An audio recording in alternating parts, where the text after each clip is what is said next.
My name is Eric Finzi, and my piece is called Tennicycle in the show From Generation to Generation. And the piece is made up of two bicycle rims and a cast glass tennis racket from the 1930s. The piece, it references Garden of the Finzi Cantinis, directed by Vittorio De Sica, sometime after college.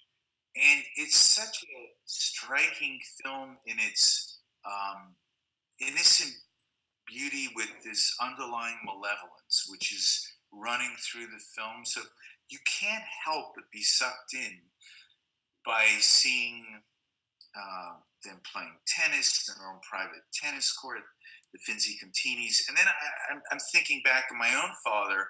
He grew up in that same kind of milieu where in the winters they would ski in Austria, in the summers they would vacation in Split in Yugoslavia, and then they were in Italy. So I mean, there was this sort of idyllic life where no worries, everything was taken care of.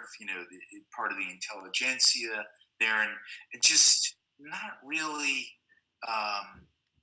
realizing how quickly the whole world could just disappear, just like that. Tennicycle references a few things. So, as you know, in the movie, they're always having fun. They're riding their bicycles, and bicycles to me and tennis rackets, these are innocent things. I've never seen a movie, read anything where a bicycle is a negative emotional object. The interesting thing is not just in the movie with the bicycles, but in my father's own journey, he was leaving Italy with his mother by bicycle, and then the bicycles broke down.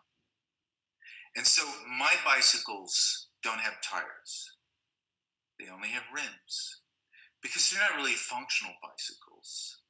And in this case, the tennis racket is riding the bicycles. But I mean, how do tennis rackets direct bicycles? I don't know. You tell me. But they were there in Austria. So I wanted to really reference that breaking of glass, and to make a tennis racket from that period out of glass that's then directing innocent rims that can't go anywhere. That to me just sort of encapsulated the whole memory. And I'd hear these stories from my father. He was trying to make this boat, and he was about 100 miles away from Naples, and he's on the bicycle that they buy, and then they break down, and they're not sure if they're going to make it to Naples. There's only one boat. It's leaving in 1944, and if they don't get on it, well, then I'm probably going to be speaking Italian right now. So, but they get on the boat, and here I am growing up in New York City. So, to me, the whole thing is just so crazy, and it's just imbued with randomness and chaos. And most of my works feel kind of chaotic. You can just feel that.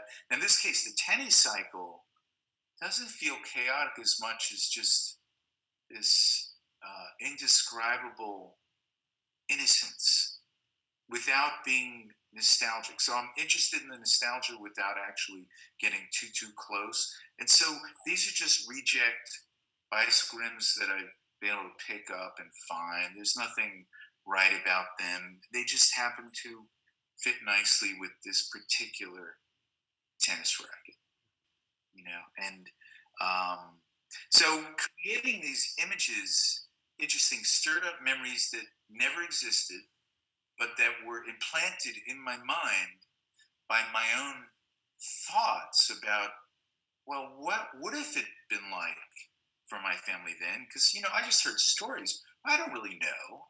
So I myself created these neuronal events that I never saw, and they're already secondhand. And by the time I watched the movie and read the book, I now have a new memory of something completely related and yet a fiction along with, and yet I wanted to capture the real innocence and chaos in this sort of timeless way. And the resin really does that. And this tennis racket is just glued by resin. Um, it's very precarious. I mean, it's just sitting on top of a couple of forlorn bicycle rims. I mean, there's nothing strong about this structure. It is interesting because Right. every time you retell the story and think about it again, you're reforming a new neuronal memory. And then after a while, you're not quite sure what happened and what didn't happen.